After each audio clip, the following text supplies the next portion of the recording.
going to be this trip, but I've I definitely used to have been to there. go there lots of times. I used to go there for training all the time. There's like a missile museum. There's a lot going on down here.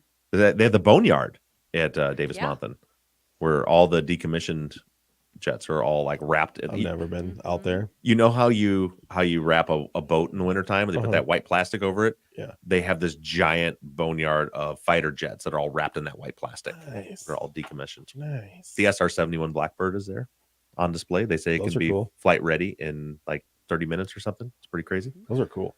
I'm assuming the YouTube folks will be in here any minute now. I'm going to right out there for just a Great. lickety quick minute. Lickety quick. I still have Happy Days pulled up over here from last week. Oh yeah, Zach didn't know what Jump the Shark meant. I didn't know what Jump the Shark He meant. also didn't know what the show Happy Days was. What? My bad. No. My That's bad. shocking. That My does make bad. me feel old. That's Grayson, got to be right before my time, right? Catherine, hey Danielle. It's before all of our times. It's just it was on repeat. It was on like, Nickelodeon, like Nick at Night or like. You know what I watched the shit out of when I was little is Gilligan's Island. Watch the shit out of Gilligan's Island. Yeah, like that they were on at the same time, so it's not like Gotcha. it just so happens that you watched one and not the other. Yeah, shit out of Gilligan's Island. Oh, Ahoy Friends! Look, I have my Ahoy Friends shirt on. You really do. It's a goodie. Oh, that was weird. Which? Just the dead silence? Yeah, that was like weird, like clipped or something weird too. Oh. On my side, I don't know if it did on your side.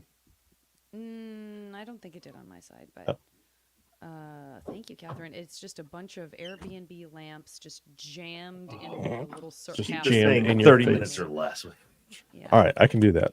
I'm good at not talking, especially after last week. Jesus Christ! I didn't get an answer from you, Janet. Do you have issues with your contacts at night, or is that just me? I don't know if I have. I mean, my eyes just get dry. I don't know if I notice, but I do feel like my night vision is worse than my. But I think that's kind of just also getting older, right? But I like. Yeah, mine, especially when I'm driving. I certainly have less confidence. You guys have in night vision? perception. Yeah, man, I really When lack it it. goes on. Yeah. Yeah, I know. I notice when I'm driving at night, especially like car headlights, just like are like with the contacts I wish I had night vision. in. You should write into your intro. Something about Black Friday. What the fuck am I? Why? Because the episode's going to drop on Black Friday. Never mind. I'll say it. I just don't. I was gonna try to give you the opportunity to use the Truth and Justice time machine. Yeah, I mean that's. And cool, even though it's but, Tuesday, we're not like. Are we shopping things? Are we selling things? no, I'm trying to figure out some way to make it fun. I'm so tired. Am I quiet? Is it better if I mean I'm not. I wasn't super close to my microphone, Liz. But is What's it a better? what's a black? Can What's a Black Friday? I can turn you up a little bit on our end. I don't. But I can't turn it up too much on our end. Okay, I'll turn up my gain a little bit on this end too. We do not fight like siblings. That's bullshit. Yes, we do. That's it. See what I did Had there? enough. You see how that was funny, right? That sounds right. Oh, I guess I'm gonna open this up on. Janet, he's looking at me. Oh, I'm so sorry, my friend. oh, Katie got the. Actually, he's not looking at me at all. That's no. even worse. Well, because I had messaged Katie because I realized when I was going to put up the map and the case stocks that I was going to put up for this week that we don't have a season 14 on the website yet. So I needed her to make that so that I could put all the documents into a season 14 wiggity whack document thing. I need to make myself note. I need you guys remind me. Look, I got a notepad over here. Remind Bob that there no episode, comedy show, Rabia. Those three things I need to do for housekeeping. New episode, comedy. Did you say new? Not new. Nude episode. It'll be a nude episode on Sunday. Nude episode. Yeah. Comedy, Rabia. All right. Sorry about the microphone adjustment. I'm just trying to get it right. Okay. You good there? It sounds fuzzy on my end, but I think I can get it out of there. You know that I gave. Sounds fuzzy. I sound fuzzy. It's just some static. I think it's on maybe the connection on my side, and even if it's not, I can pull it out and post. Maybe it's not the connection on your side. Sorry, I can't hear it on my side, but that's right. I can pull it out and post. I'm using my other microphone. Did Brandon tell you that I gave him Thanksgiving off because I'm such a sweet, nice boss? No, he didn't tell me that. That's rude of him. Yeah, it is rude. Well, I just said, That's very nice. hey, because I assumed you guys would be traveling Yeah. this weekend. So I was like, You if you're didn't give me traveling, it off though, even though we were traveling. right? Because I took last week off. Yeah. I wish I could say it was a mental health day. That makes it sound like I wasn't doing anything and I was getting well, but really I was just working living to the in bone. I heard on James R. Pardo's podcast that he is going to be at Sketchfest. He was just talking about you. Yep, and he's doing something with you at Sketchfest. He asked me to be on Never Not Funny, and I said, "Yeah, all right, buddy." Yeah, he was like, we're doing a live Never Not Funny in San Francisco with Janet Varney. And I'm like, awesome. Janet gets me on. I love it when my worlds collide. And then he was like, it's at Sketchfest. I'm like, he's doing it at Janet's Sketchfest. He's doing a Never Not Funny with Janet. Yes. That's pretty cool. Mm-hmm. That's pretty cool. And I watched. I'm glad you like that. Look, I made you a note. I did, very much so. I showed the people. Zach. I didn't show the camera. And by the way, don't think I didn't see the one on the timeline out there. I don't know what you're talking about. I have a problem. Zach can't be around whiteboards because he can't stop himself from drawing dicks. He draws them all over the place. Are you the guy who's been in every green room of every music club I've ever been to in my life that I've been backstage? Because the green room at a rock club is like, you could, like, there's like hundreds of dicks. That one he just drew there was a big, veiny, triumphant bastard. That was a pretty impressive one. We went to a restaurant and they had a chalkboard at the urinals and like chalks it out so you could draw on the chalkboard. Mm-hmm. And then Bob and I took turns going back and forth into the restroom and drawing bigger and bigger and bigger. Bob did win that time because he covered the entire chalkboard. Yeah, with an accurate portrayal of Kevin Bacon's penis. I don't know why you wrote Kevin Bacon. Super mature. We had just watched a movie and he was hanging dong in it. And I thought I had a pretty good picture. We were children. What movie does he do that in? I don't remember, but he's uncircumcised. Footloose. I doubt it. The weird thing about the town in Footloose is you can walk around with your dong hanging out, but you cannot dance. I like the pause of like uncertainty. Plot I was like, wait a minute. No, you fuckers. Both of you just had like the moment of like, what? It was really enjoyable to imagine, weirdly, but yes. Oh, but I definitely did win that. Remember that part where they played chicken? That's what they were doing. Just dong out. Playing chicken. Hanging dong. All right. Isn't that movie? Don't they play chicken in that movie? Did I just make that up? No, they do. Okay. Don't they? Yeah, they do, right? Don't remember. They do. Yeah. Don't remember. They definitely do. I just like to use the phrase, the turn of phrase hanging dong, which is from It's Always Sunny in Philadelphia. They like to say they hang whenever they watch a movie, they want to know if anybody hangs dong in it. That's hilarious. Have you ever seen the movie Hot Rod? Nope. There is a punch dance scene in that is like shot for shot matched up to Footloose. Like they in the special features, they put them together next to each other. And it's a punch dance scene that's shot for shot. What does punch dance mean? It's the part where he's in the barn dancing. And he's just like kicking around. And he does like all the... Janet, do you know what I'm talking about in Footloose? I know exactly what you're talking about. I should point out, I've never seen Footloose. Does that play into this? That's probably why you don't know what he's talking about. You think? You shame me for Happy Days and you haven't seen Footloose. Yeah. All right, we should get this shit show started because Janet is supposed to be on vacation. Although I'm sure that you're going to just when you're done with this, go right back to work. Here, don't worry. Yeah, I worked all day here. I was going to say, is your family in the other room, but you are in an Airbnb. Jennifer says my husband shows the tractor chicken scene from Footloose in one of his poli-sci classes.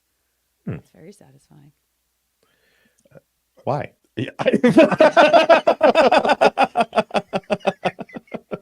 The things that you can understand about humanity and the conflicts from the perspective of a movie like Footloose. Oh, I know about Pretty in Pink. That's a lie. I don't. All I know is that John was in it. I don't think I've ever actually seen it, but don't tell him that. Oh, the John Cryer's in it? I loved that movie. I'm always do you know who's in Shaun of the Dead? You're Ducky. Do you know who's in Shaun of the Dead? Janet is. She's also in The Office. Also not on The Office. She's in The Office. I love that you were telling people that. The worst part is that I was telling people that. You were confidently telling people that. And I believed it. I wasn't intentionally lying. But I was close. You weren't in Shaun of the Dead, but you were in a similar zombie type show. Right? Yeah. Isn't No zombies. I don't think there were any zombies in the show I was in, but that's cool. It's close enough. Oh, now wait, I'm gonna pull the name of the show that you were in because I know it. But we should No. get started. If you come there, if you get there, just blurt it out. Yes, Janet was in The Walking Dead. Stand Against Evil. Stand Against There you Evil. go. Yeah, There you which go. is basically a zombie show, which is basically I Shaun don't of the think Dead. it's a zombie show. I don't think there were ever any. There's lots of zombie zombies shows in that it. Jennifer, do not listen to them. I was not in. She Shaun of the wasn't Dead. Shaun of the I Dead. most definitely was not. Primarily because it is an all British cast shot in England. You show him your British accent. Show him. No, I don't do voices on command. You know that. Oh, Not today, not tomorrow, not any day. Did I already say today and tomorrow? God damn it. And- Happy Black Friday. And the Office thing, that was another honest mistake. I said she played the old ex-girlfriend at the prom in The Office, which is everything about that's 100% true Except for The Office. except for it was Psych. it was Psych. It wasn't The Office. Yeah. Close. Yeah. I say close is good. Am I sounding weird all of a sudden, or do my headphones sound weird? I think you You sound sound There the they same to me. okay. It was my headphones weren't on right. All right, we're gonna record this. So by the way, so you're gonna send your audio to moi Okay. because I told Brandon that I've got some time this week, so Lovely. he can do it. So let's hit record. 1, 2, 3, and hit record. Bam. Was I supposed to catch up with that? You're like, okay, so let's hit record 1, 2, 3, record. Bam. I'm Well, you sure look we like your finger all was on the hit it trigger. at the same time. No, but I am recording now. Let's count to 3 I- then, and then we'll clap. Most surely. 1, 2, 3.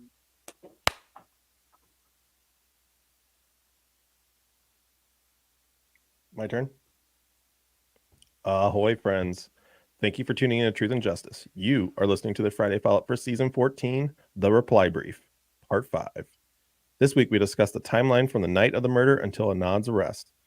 This episode made me question a lot of things and raised a lot of great listener questions. Thankfully, I'm joined by Bob and Janet because someone has to answer these questions. But before we get into that, do we have any housekeeping notes? We do. I've got 3 things. Thing number 1. First of all, happy Black Friday, everybody. I think so. We're in the Truth and Justice time machine. We're recording this on Tuesday. You guys are hearing this Friday, so hopefully everybody's getting some shopping. I heard that like the big Black Friday deals are actually going to be a thing this year. They really haven't been in years past. But that's a whole conversation about economics that we don't need to have here on Truth and Justice. Just know, at the point you're listening to this, I've probably fist fought somebody for a TV in the Walmart, Right. just in case. That's almost surely happened. Yeah, Yes. for sure. Yeah, definitely. So I'm telling you that we're recording this on Tuesday, even though you're hearing this on Friday, to let you know that after this, I'm going to be editing this tomorrow. I've given Brandon the week off to get this out and ready for you guys to be ready on Friday. And then myself, Zach, and Janet are taking the rest of this week off to be with our families for Thanksgiving and for the holidays. So there is not going to be a main episode on either feed on this Sunday. And it's been planned. I just forgot to mention it last week, but I've got my son's coming home from MSU. Janet's visiting family. Zach does Zach things. But we decided we're going to take this week and actually spend it with our families to try to unplug. So there won't be a main episode coming up on Sunday. For the patrons, however, this seemed like a good time for us to share. For those of you that wanted to see, now for those of you that are on Patreon because you want to hear the hard-hitting Adnan content, which we very much appreciate, this will not be for you. But for those of you that like some things a little bit on the lighter side, I'm going to share on Patreon on Sunday the video of mine and Zach's stand-up comedy set from Obsessed Fest. So if that is something that is of interest to you, and you're a patron, that will be on the Patreon feed on Sunday for you. Other than that, we're going to take a breather, catch up, spend some time with the family, and hopefully you guys do the same. No one needs to be thinking about murder over the holiday weekend. So that's thing 1. I already covered thing 2 in thing 1, which was the comedy stuff, the comedy show that's going to be going out on the Patreon feed. And thing 3 is, just to let you guys know, is a special treat coming up. A couple days ago, I got a series of voice messages. The fuck are you doing? I almost fell out of the chair. I realized that I plugged my phone in over there, but my phone has my notes for the episode on it. That seemed like the time to do it. I wasn't. Anyway. Cute panda bear move, though. So a couple of days ago, I got a series of voice messages from my friend and your hero, Rabia Chowdhury, who has finally, she had been kind of dabbling with the idea of listening to the reply briefs. We talked a lot about it. We spent a lot of time together at Obsess Fest, and this is, it takes a lot of emotional bandwidth for her to rehash the stuff about this case right now. But she went ahead and she dug in and started listening, and she is fired up and she's excited about it.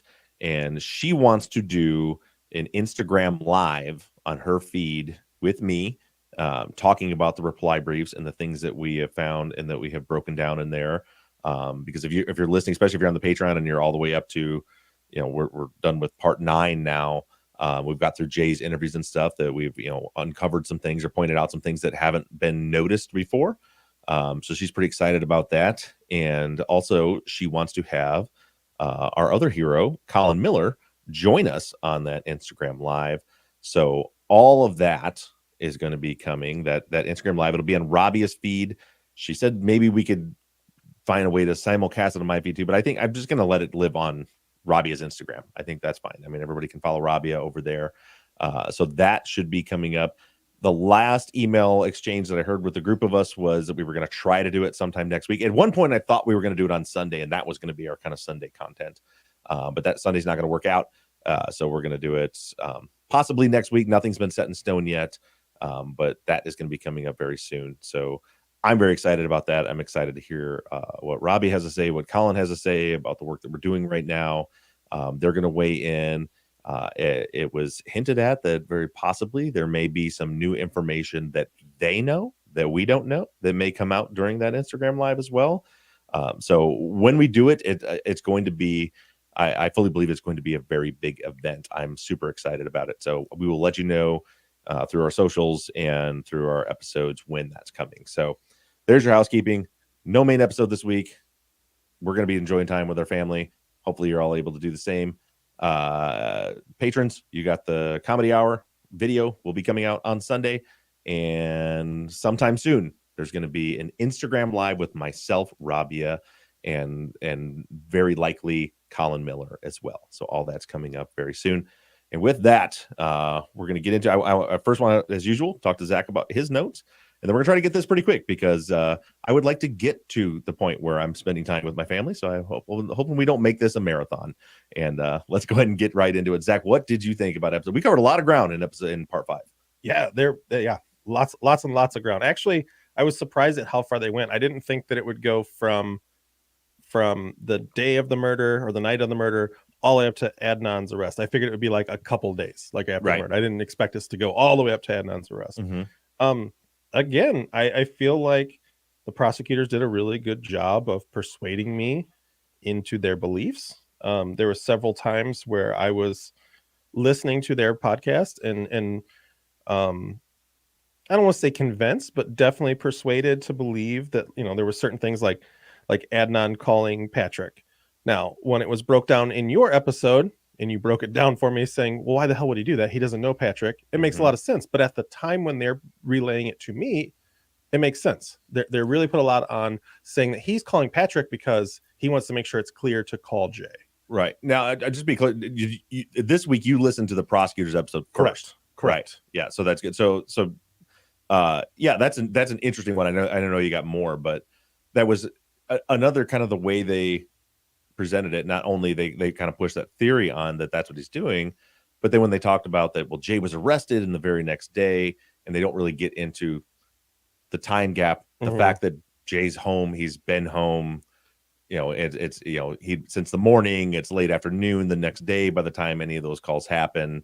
It kind of, but you put it into perspective, it gives you a kind of different look at it. No, absolutely. And in the moment, like I said, they did a really good job of persuading me and basically, like you said in your episode, saying that, like, if you don't believe this, it's kind of ridiculous that you don't believe this. And there was a lot of times where I was thinking that, where I was like, oh yeah, why why would he be calling Patrick? Why, I mean, that makes sense that he's calling Patrick to see if it's okay to call Jay. Maybe Jay's phone's bugged. They even said that. Yeah. And then when you step back, you're like, oh, that's pretty silly of me to actually agree with that. Yeah. But in the moment, the way they lay it out, it really does seem that way. Mm-hmm. There's several times that I think they do a fairly good job of persuading me. I'm trying to read through my notes really quick.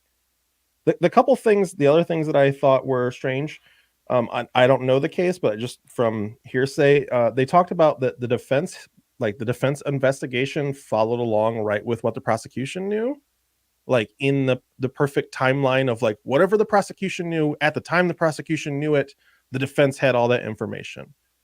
And then I don't feel like that's accurate from what I know past that. That right there, we talked a little bit about this last week, but that is just a straight up lie. I mean, that is well documented in the file they're reading from.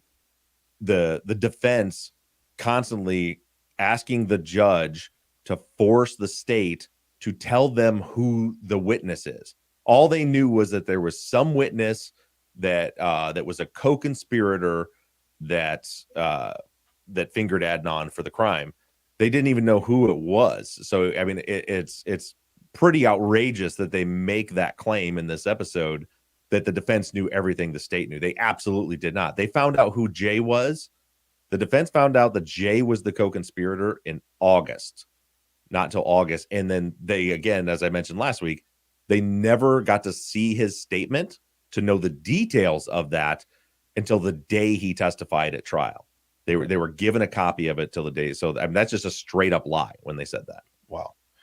There's another point in there where you're kind of talking about this, where Brett says that he believes that Adnan's first attorneys did follow up with Asia, and that I believe it must be said that Asia was never investigated or followed up with, but Brett puts it out there that he believes that the first attorneys did follow up with Asia because they went to the library and talked to the security guard. Yeah, well, so they are, and we're going to get deeply into Asia next week's the next episode. But yeah, so they had. What's in the file is that they got the letters from Asia, and the PI or the investigator working for the defense had talked to a security guard, at the library. So it's clear that Adnan did get the letter. He did give it to the defense, and then they went and talked to security. The security guard actually testified at the PCR hearing about that, and basically said, like, it's been months. I don't know. Like there's no the security footage is gone. There's nothing we can do from that. So then Brett makes the assertion, which is saying that Asia McClain committed perjury when she said this didn't happen. And there's nowhere in the defense notes where it says it happened. But he's saying, well, since they talked to the security guard, then they must have talked to her too, even though she says they never did. And there's nothing to indicate in the report that they ever did. Yeah, the way he portrays it to me is that I felt was like he believes, which in turn makes me believe that she was fully investigated.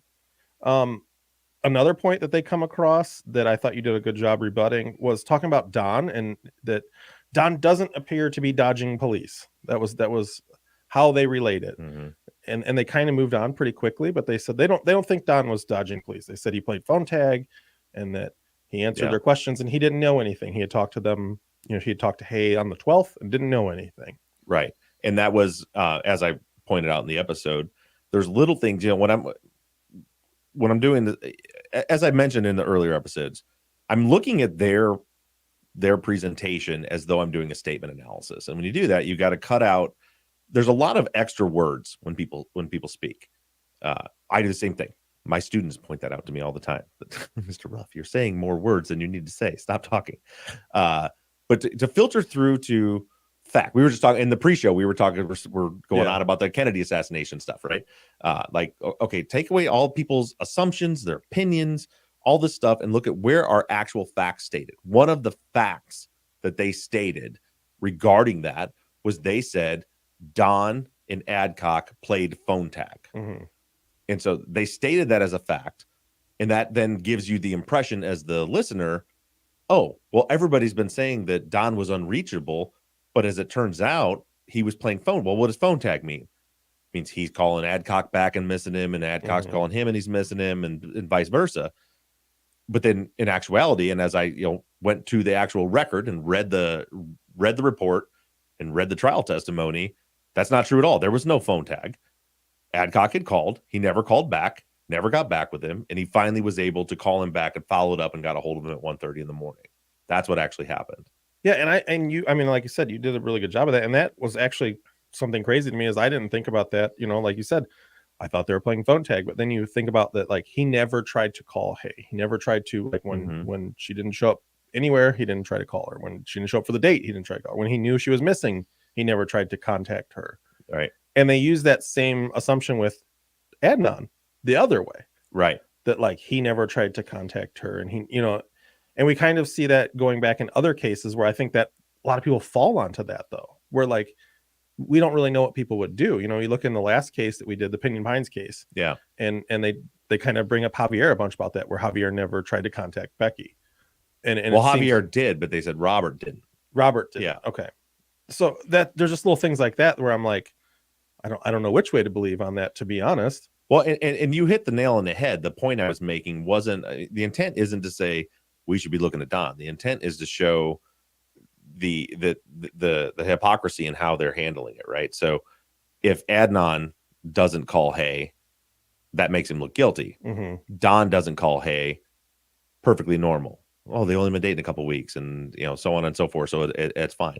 And the only point there is, for me, because this is the intent of the reply brief series is not to dig into other alternate suspects or anything like that.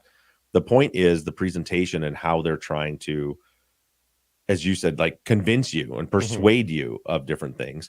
And so they take anything that is a viable alternate theory that someone might think, and then they either give you as I've said many times, they give you a hyperbolic version of that and then make you seem crazy for thinking that, just gaslighting, or they twist the facts just enough and speed through them just enough that that you're left forgetting about it. And in later episodes, I really narrow this down and I give several examples, so I won't get into too much of it here.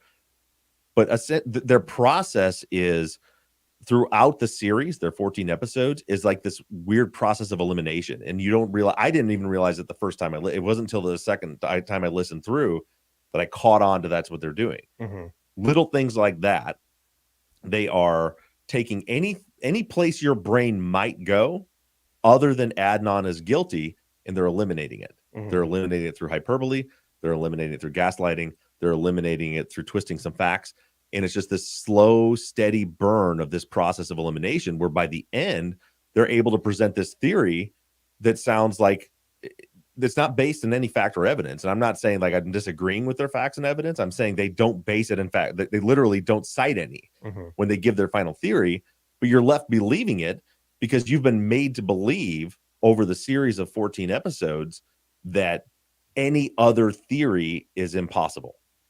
So you keep saying hyperbole, and I literally have that in my notes because I was curious about that when they start talking about Lincoln Park and how that hundreds of bodies have been found there and serial killers hide their bodies there. And like, that's got to be hyperbole, right? Like, because if it's that crazy, why would they not, anytime anybody goes missing, why would you not search there that day? Right. Or why would you not have surveillance there if it's that big of an issue? That's a good point. Cause I actually looked it up. It's like since like, I probably have the date wrong, 1700s or 1800s, whatever, something. There's been 70 bodies found there.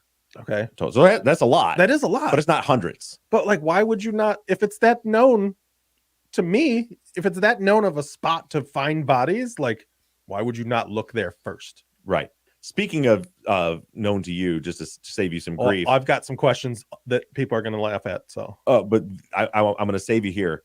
It's Leakin, not Lincoln. Oh, Leakin. Yeah, like a leaky faucet. I actually wrote it correctly in my notes. I just never pronounce it right. Oh, but everyone called it Lincoln Park. I think that was kind of the. Yeah, no, I have it written correctly in my notes. Yep. I just say it wrong. Okay, so now that I'm kind of through those, here comes some of the silly Zach questions that I'm not sure about. They talked about Jen telling her friend that Hay was that if the body was Hay, or if the body was strangled, she knew it was Hay. Like, where did that conversation come from? How do we know? I mean, it's a conversation Jen said she had. Okay.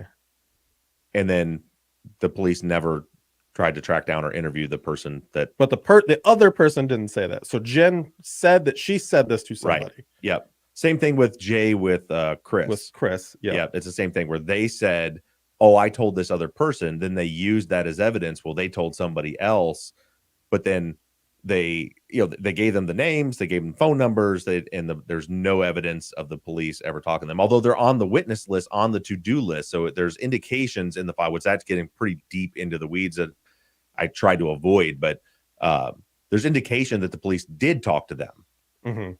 but there's nothing in the file. Okay. Which, the conspiracy theory there is they talked to them and they said, "What are you talking about? That never happened." So they just disappeared it. All right. I have the 2 Zach questions, then we can move on. That I feel probably everybody knows except for me because I'm learning right now. Actually, as you said that, when you talked about you getting new information that no one knows, I'm like, I don't know any of this. That's every it's all episode new for you. information. Alonzo Sellers finds the body. Right. Why was he out there? Okay, so I guess we didn't really Good get into question. that story. Yeah. So Sellers worked at the community college nearby. Okay. His story is it geographically close? It's a weird route. Okay. It's geographically close. Yes. It's within a few miles. Okay. It's in the area. The route he took was weird. But there's more weirdness with him. So like on this day, earlier that day, he called the police to report that his radio from work was stolen in December. Okay. Which is a weird thing that just happened to be on that day. Then in the afternoon, he left work, didn't clock out, left work to go home. He says to pick up a plane to plane a door, Mm-hmm. a tool that he had, the school didn't have. Says he went home. When he got home, he grabbed a beer, chugged a beer, and then on his way back to the college, which is like 5-minute drive, couldn't hold it any longer and pulls over in Lincoln Park. Okay. And walked out into the woods to go pee. And when he did that, he saw Hayes' hair sticking up out of the ground. There's a whole bunch of weirdness around it. I mean, everything like you couldn't, like, he's literally like 2 minutes from the school. I shouldn't say literally because I don't remember how far it is, but it's pretty close, real close to the school. Okay. To just go but there. Isn't the body like 120 feet off the road or something? Yeah. That's pretty deep. I mean, I know that's not like super far, go. but that's pretty deep to just, I got to pee. I'm going to go hide way off in the woods. Yeah. And so there's that. And then, so the I think he was an anthropologist, the city, somebody from the city came out to survey. I think it's the city surveyor to survey and make the map where her body was found. Mm-hmm. After they knew where it was and all the police are there and it's taped off and they're all standing around it. He noted that when he got there, he almost stepped on the body because you couldn't see it. It was like, and I've seen the crime scene photos. So it's, it's covered in leaves. Essentially what was visible was, her hair like was in a bun kind of. Okay. So a little bit of her hair was showing. Her body was kind of sloped. So the head was kind of up a little bit, like kind of like the grave wasn't dug enough. So her foot is sticking up on one end and then her hair is sticking up on the other. And then her body kind of dips there was down. A but natural impression because of the fallen tree, there was a sort of natural impression. So the idea was maybe that somebody just sort of cleared out some leaves and debris and a little bit of dirt and tried to like use that as a burial site without actually doing much burying, right? Yeah, I think they dug out. I mean, some people have said, I think like Robbie has said that I think it was more than just cleared out some debris, only because like in the photos of when they're excavating her body, she's packed in dirt pretty good. So I think they took that natural depression, dug it out a little bit more, put her in, covered with dirt. But in any case, the point was all that was showing was a bit of her hair and then her foot, which was, dirty and leaf covered and everything. So that was weird too. He says he just stumbled across it and saw it. Yeah, it seems like it was pretty difficult to see. That's the story with Alonzo Sellers. It's just very weird. Okay. So side question on that question. This area, this wooded area. I mean, is it like really wooded or is it like West Memphis 3 wooded? It is. So it similar to West Memphis 3. Lincoln Park is like a patch of woods in the middle of the city. Okay. Right. So you know how the woods are in West. We've been there. Right. So it's like there's no woods anywhere. Then there's boom. There's a patch of wood. It's bigger than that. Okay. And it's like a windy road that winds through this wooded area. But it's like hardwoods, so it's not like a lot of undergrowth underneath. So you could see pretty well. You can walk pretty far in it, but there's some bushes and stuff in it. Okay. And my last question before we move on is, they brought up that Adnan had asked for a plea, or there's some sort of talk about a plea. How does that come around? So there's notes in the defense file that Adnan asked Gutierrez what if the state was offering a plea agreement. Okay. And she asked, and they weren't. They turned that into Adnan wanted to plead guilty. Yeah, that's the way I took. I mean, I felt like they were asking, like, Adnan asked to plea. Yeah, no, they bring it up later. Yeah, and that's basically how they present it, is that he wanted to plead guilty. He had asked them if there was a plea, and it's because that was brought up in one of the original appeals. Was that and the judge had shut that down. So his attorney that did his appeal said that Adnan was interested in taking a plea agreement, and Gutierrez didn't pursue it or whatever. And the judge said, like, that's not consistent with anything that we saw from him, even when he spoke before sentencing, any of that. There's no indication that he ever wanted to plead guilty. Yeah, it seems, I don't know, the plea seems strange to me. I don't know. The whole thing seems strange to me. Well, the thing about the plea is, him asking if they're offering anything, you got to remember where they're at. They're getting ready to go to trial. He's facing a life sentence, and they're telling him that they have a witness that says they were there with you. So the attorneys, imagine you're the attorney, right? Mm-hmm. You don't really know if he's innocent or guilty, and they're just telling you somebody's about to go testify to a jury that they were with you when you, as far as they knew, they were with you when you murdered her. Doesn't look good. And so you can see how, and this is all up for interpretation. Some people will be like, nope, nobody ever pleads guilty to a crime they didn't commit. Over 90% of all cases end in plea agreements. So you'd have to believe that every single one of those people are guilty for it to believe that. But the reality is, when you're facing a life sentence, and if your attorney's probably telling you, like, this doesn't look good, like, how do you win a case when they have a witness that says that they saw you do it? You can see how that could maybe transpire. I should say this. I can see how that could maybe transpire, how that conversation could come up. So Alice closes the episode, which I found very striking to me, which is another thing that, like, is very persuasive, because she's so matter of fact about it. She says timelines matter, and their timeline is put together based on the evidence they have. And I felt, I mean, like, listening to it feels like a very strong statement. Yeah. You makes me want to believe them. And then immediately turning around and listening to your episode, starting 5 minutes after I finished theirs, is difficult, because now you're presenting evidence that shows that their timeline doesn't work. So you can say Jay says that that he dropped him off for track practice. We know he's at track practice. Jay says that he called him. We see in the call logs they called him. Jay says they called Nisha. We see where there's a call to Nisha, and they can present it that way.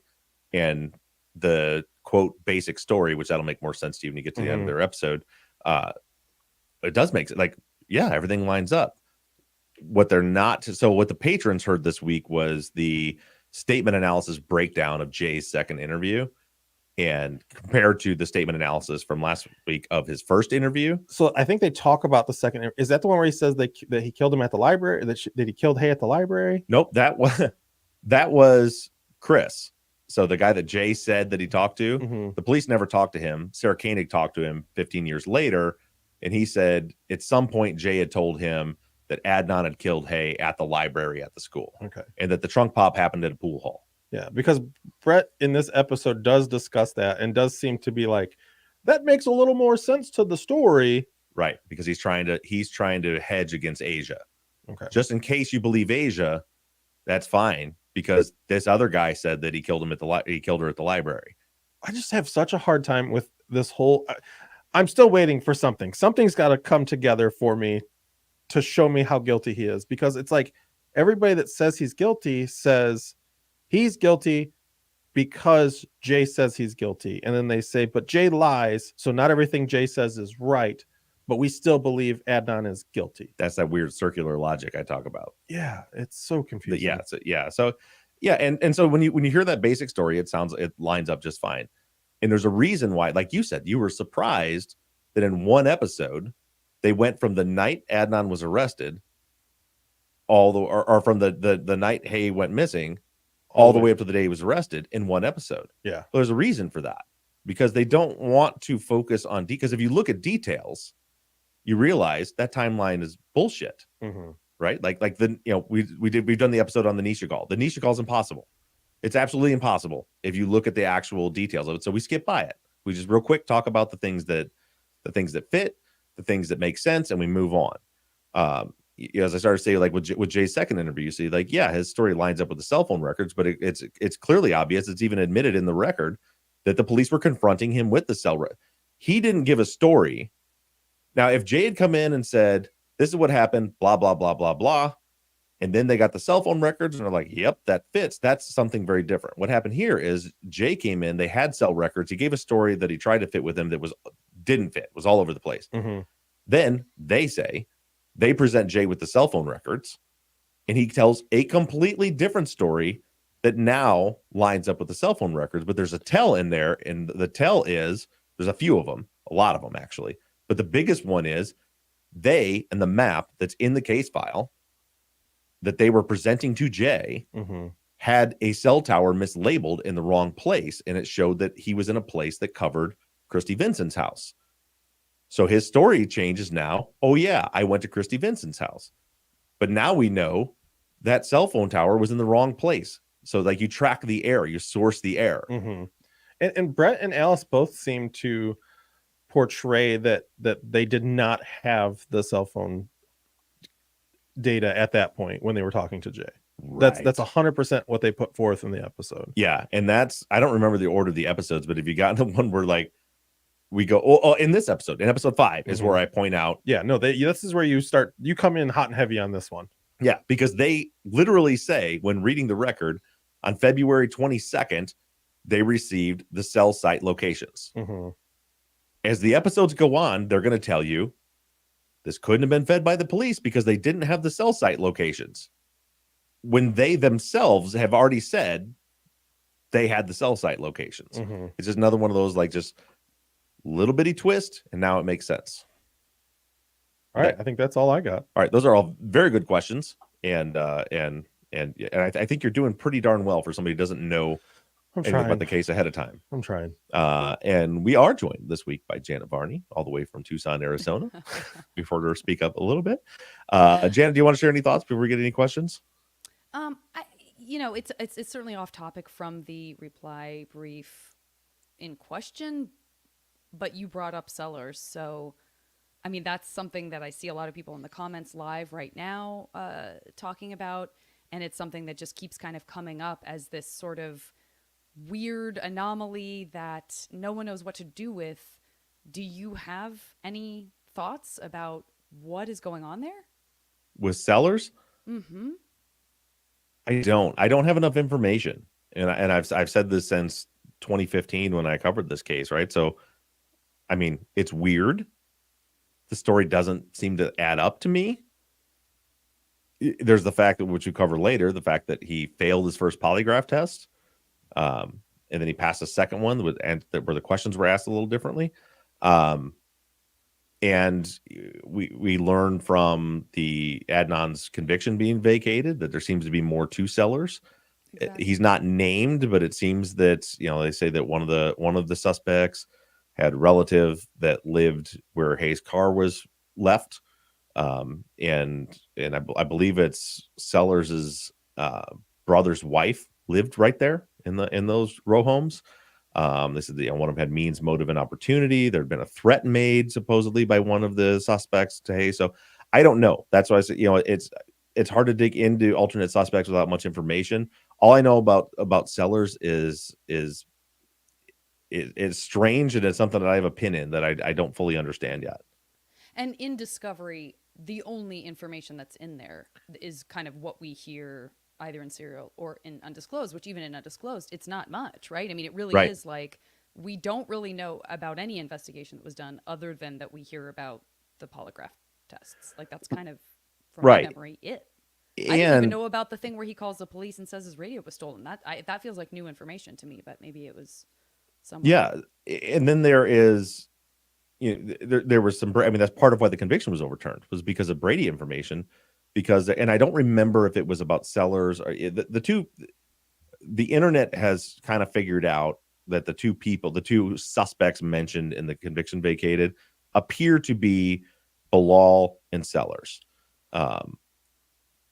And I don't remember what, but the conviction was overturned based on Brady violations that, somebody had told Urich, I believe, that one of those two had threatened Hay, and that they had information that one had means motive opportunity, that they had information that one of them had family live there. So it seems as though there was some investigation, and that information was kept from the defense and then kept from the public.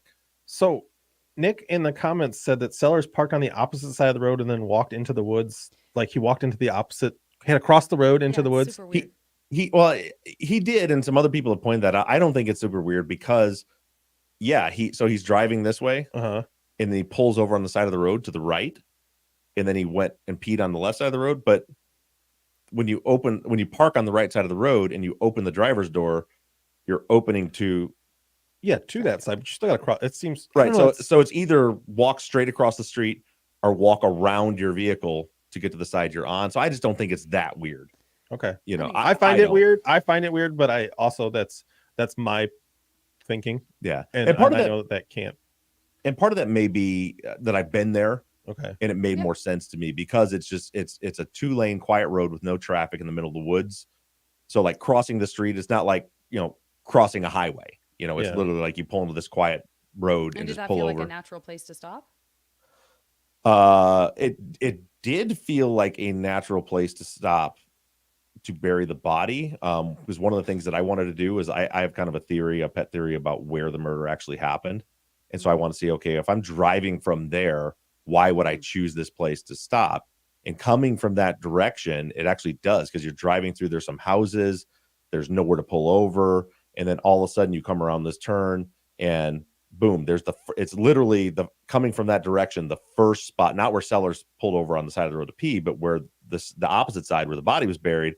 I could be like, if I was looking for a place to bury a body and I'm driving through here, it's like, boom, there's no houses up on the hills through the woods. There's no lights coming through. There's a spot where you can pull over. It makes sense to pull over and park right there. Would it feel like it made sense to do that like in the early evening, or does it feel like it makes more sense to do that in the middle of the night? Just curious. I don't know if it would make, I mean, the burial in general to me doesn't make sense at 7:00 at night because again, you're not very far back. Your two cars are parked out right there. Right. So you would think, if somebody would notice that, right? You think that a body's found there. What are the odds no one drove through there at that time, as opposed to, the middle of the night would make more sense, just logically to me, to go be burying a body that close to the road. Right. And I'm sure you'll get into all of that when they get into lividity and all of that. I just want to shout out Jennifer in the chat, who does bring up like what else would have been in the discovery about Sellers is something that we hear about in Serial that you don't know, Zach, which is that he also had a record. His record was in there, and his record, amongst, I guess, maybe other things, but I don't want to misspeak or overstate, but that he had indecent exposure, like flashing, streaking, that kind of stuff. And that does come up in a later episode on the prosecutors and in my coverage of it. So we'll talk about that stuff when we get there. Interesting. Okay. All right. So I'm going to sort of generalize some stuff here. I think some of it is maybe pertains more to future episodes. And then some of it is just general positive feedback. Like Jeanette L wanted to just make the general comment that, she's really been enjoying the process of having the experience of you listening for the first time and sort of hearing things in bits and pieces and not being in the weeds as much, and kind of having those like, but how does that work kind of moments. That's been refreshing for her, and I think a lot of people feel that way. So thank you for kind of going on this journey. It's been a fun way. I mean, I know I'm just jumping in for a second, but it's been a fun way to intake this case. I honestly think. I think it's been a more fun process for me as a listener to go back and forth and hear both sides, rather than like just taking in the prosecutors or just taking in Truth and Justice or just taking in Serial for that matter. Like, I think this has been a really interesting exercise for me and hopefully other people as well. Yeah. And somebody in the comments earlier had said, why doesn't Zach just, Serial's 12 episodes is an easy binge. Why doesn't he listen to it? I don't think that's a good idea for me personally, because it is not in depth enough to do the work that we're doing. And there's a lot of misinformation in it that is already correct. For example, a huge staple of that investigation on Serial was that there was a wrestling match that day, and there wasn't one. So I don't want to send you down to go get even more confused to hear about things that we were already proven aren't true. I'm just gonna put this up again just because that makes me feel good. Great. So that we also have, and it's very natural for it to happen. I completely understand it. Stuff was coming up for me in my memories of the first season of Truth and Justice as well, because Dawn is used as an example in this reply brief as, well, here's the sort of like double standard that's going on. But there are questions that continue to come up around him. And so when his name is discussed and when some of that information arises, there are naturally other things that follow that. So I don't know if you want to get into questions about, for example, his time cards, which Rock had a question about that, which makes sense, or his mother and stepmother and stuff like that. Like, do you want to do that here, or would you like to press pause on that?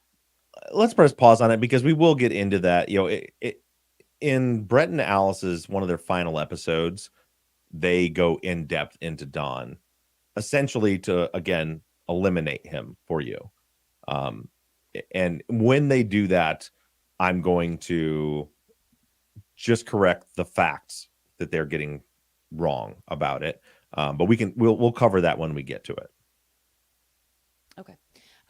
Then there is a question from Carl, who says, not sure this is relevant to the episode. Listened to sometime on Patreon some time back. I'm in the same position. I made the mistake of listening to both part 9 and part 5 today, because this was the chance I had to listen to part 9. And then I was like, wait, oh no, I shouldn't have done that, because now I have part 9 in my head as well as part 5. And we have a couple of things we're going to skip this week. If you don't have your question read, but secretly that it kind of is because maybe it pertains more to part 9, know that have similar thoughts, and it's hard not to want to talk about the Patreon schedule, but it's kind of a good problem to have that we get to listen ahead of time, and that we're circling back to some of these older episodes.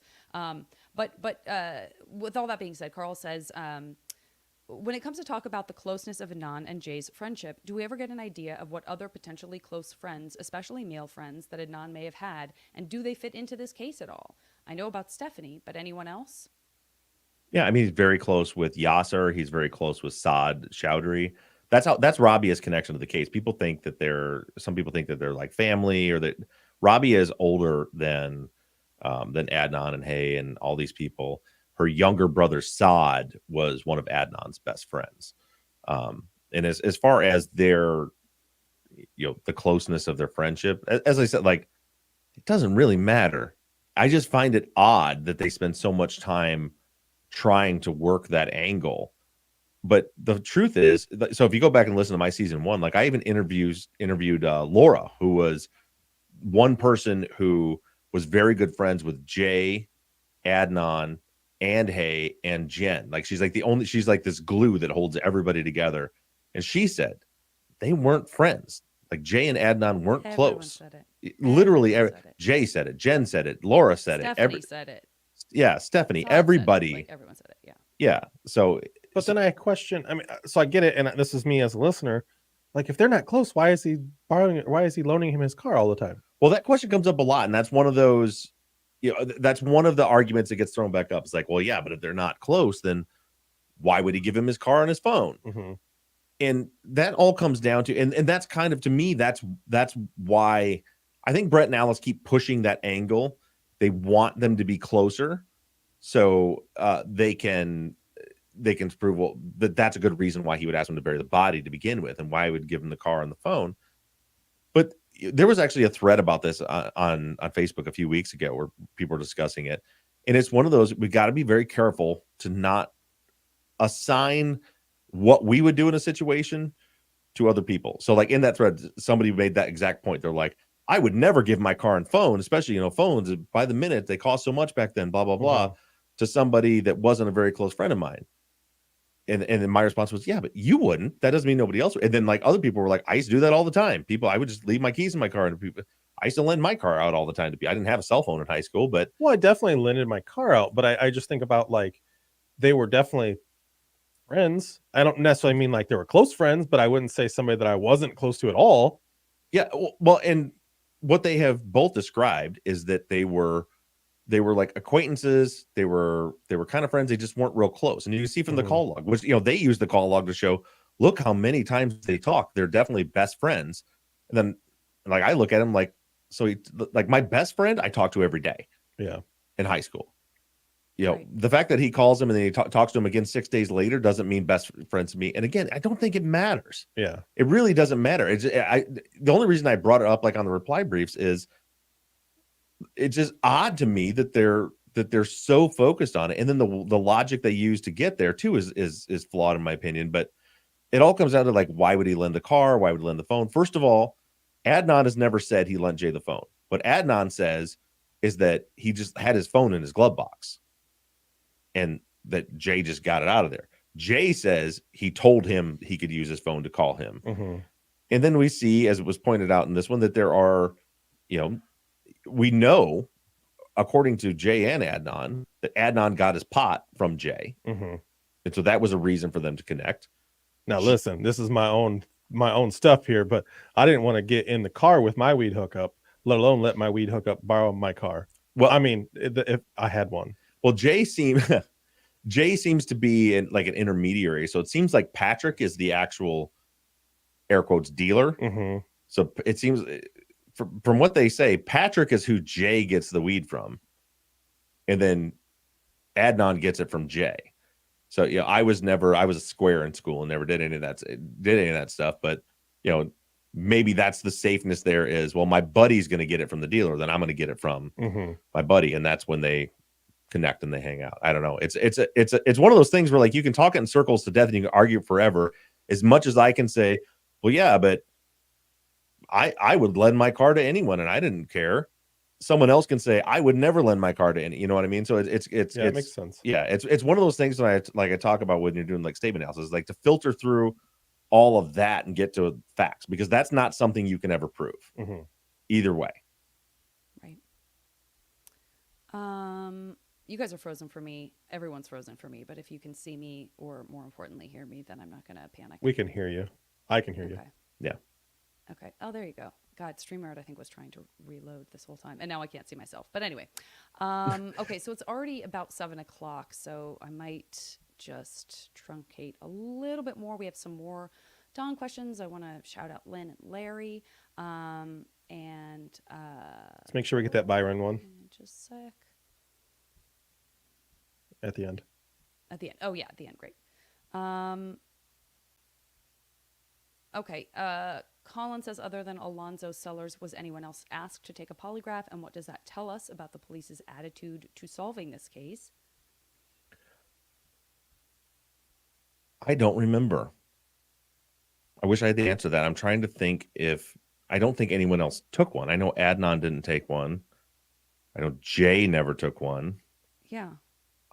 Don never took took one. Anyone else either.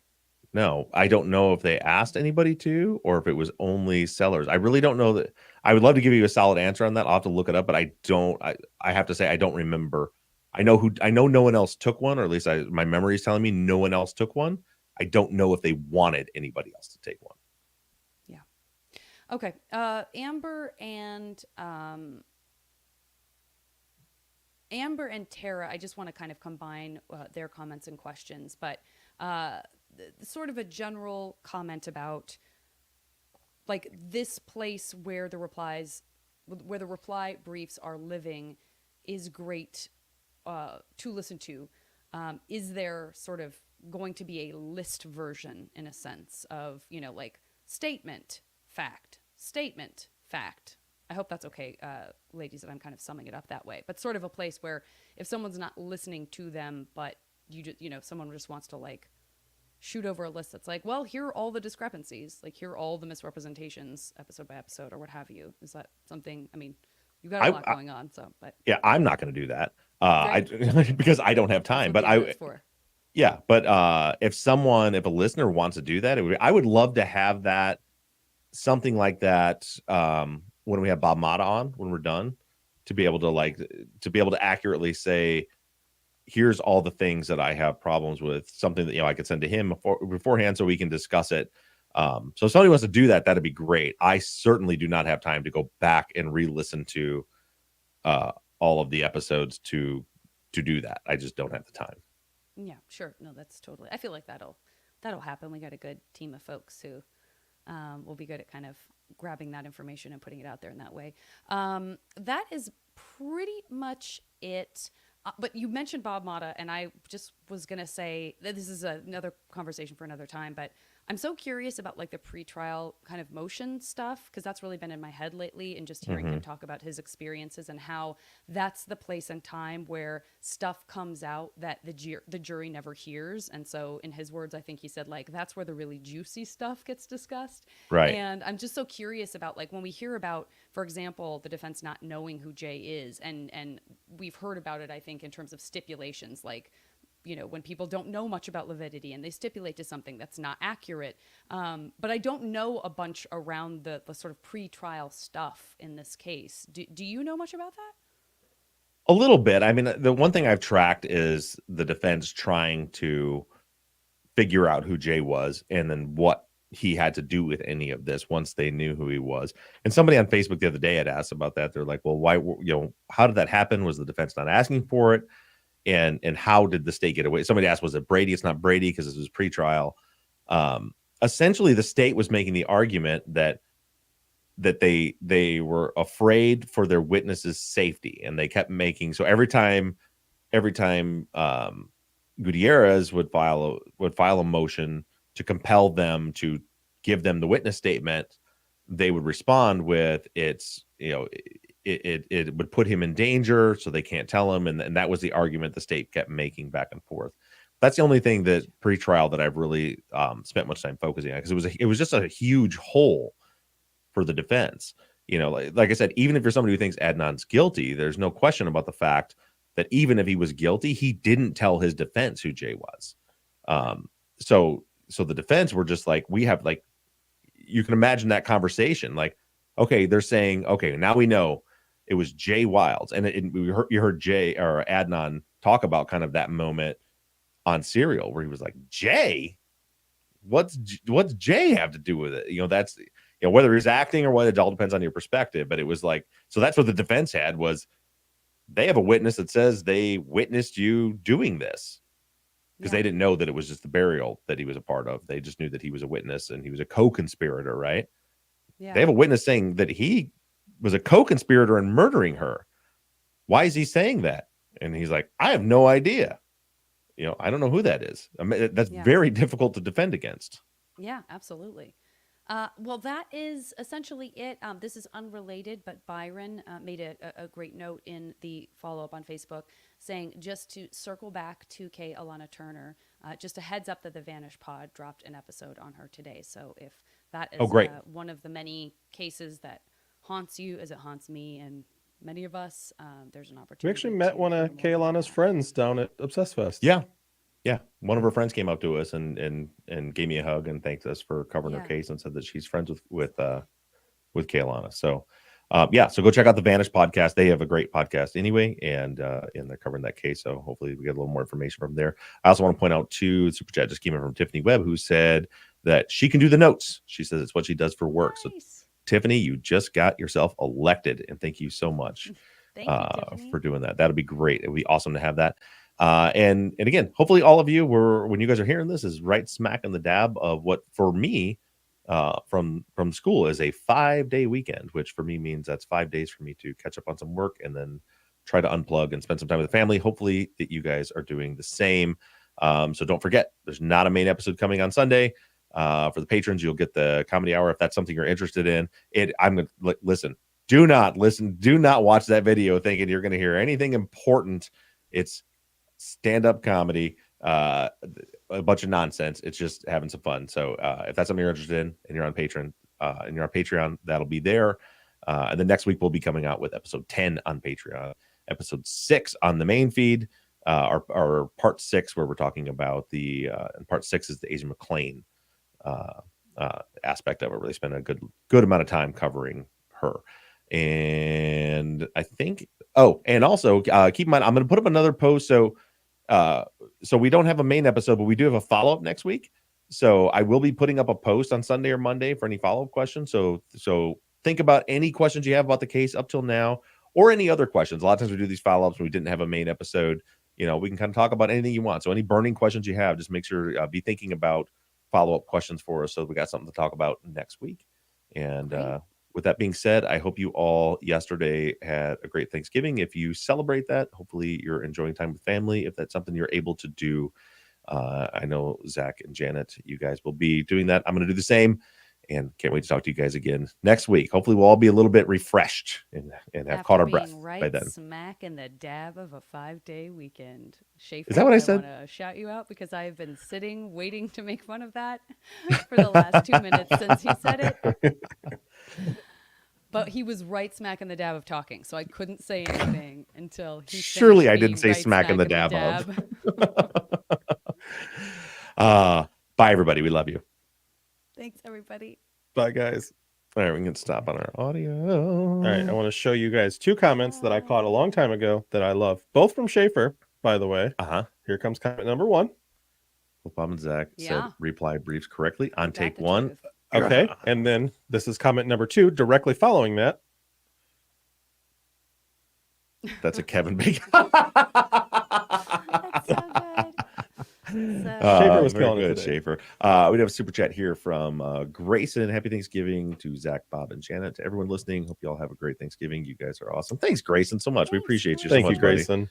Thank you for the super chat, and thank you for being here, participating in all of this. You made Schaefer blush, by the way, she says. Love it. Oh, and Danielle Townsend's in here. She just says bye. But I want to point out, for a bunch of you patrons who are owed t-shirts, you can thank Danielle because she just said she shipped a bunch of them out. She's shipping out more right now. She's much better organized than me. So those are all going out. So that's all on Danielle. Thank you, Danielle, for volunteering to do that. Schaefer gave us a super sticker. I don't know what that means, but thank you. Super sticker. Should there be a sticker attached to that somewhere? It's a super sticker. I don't know how YouTube works, but thank you, Schaefer. And also especially from Sandra said she got hers. Great.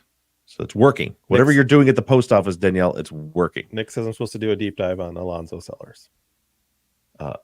You should. I did. So I'm trying to remember, way back in season 1, I did like a full hour episode on Sellers. I'll have to go back. I mean, I definitely remember talking about him. I just didn't remember. I mean, I remember talking about him, but it's just that thing where you feel like there's nothing you can stitch together to actually have it feel meaningful, which you see is what happens with the cops too. But you're not responsible for arresting someone else and just not worrying about what's going on with him, which would plague me forever if I was law enforcement. Forever, I would be like, cool, I arrested someone who has zero connection to this guy, but like this guy is a huge question mark. Like that would bother me so much. Yeah. What's always bothered me with him is he's like a big question mark. But then like, how did... That's nice. I just want to make sure that everybody saw that. But then it throws in such another layer of complication to everything if he was responsible, because that means somehow after Hay left the school alone and had to make an 11-minute drive, somehow he intercepted her, which is not impossible. There's been talk about that she maybe stopped at an ATM machine. We've had talks about the skirt, changing the skirt. I don't know, but it just adds a whole nother element to the whole thing. So if we don't have any more super important chats, I think we're gonna wrap this thing. I'm super excited to go to bed. I'm excited to not wake up at 5 a.m. tomorrow. I think I'm just gonna leave that banner for every week from now on. The Zach is awesome banner. The Zach is awesome. banner. All right. Well, everybody in the YouTube, we thank you so much for joining us. Hopefully you guys have here we go. We got a super chat came in from Jennifer Hill. Happy Thanksgiving to all. I'm thankful I can be a smartass on Truth and Justice's YouTube and Facebook. And we appreciate that, Jennifer, Thanks, very Jennifer. much. Thanks for all you do and for all you're doing for certain past cases. Yes, very much.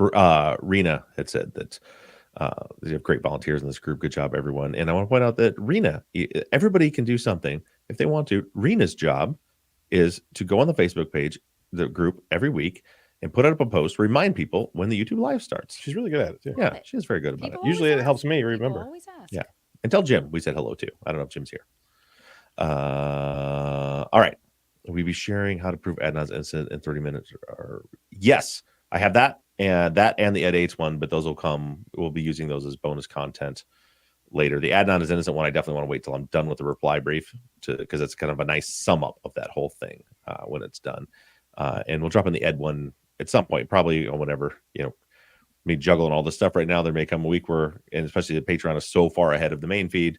If it's like where we have a week where I just can't keep up with something, then that will come in. And if not, then when we're done with the reply brief, we'll put that up for Patreon as well.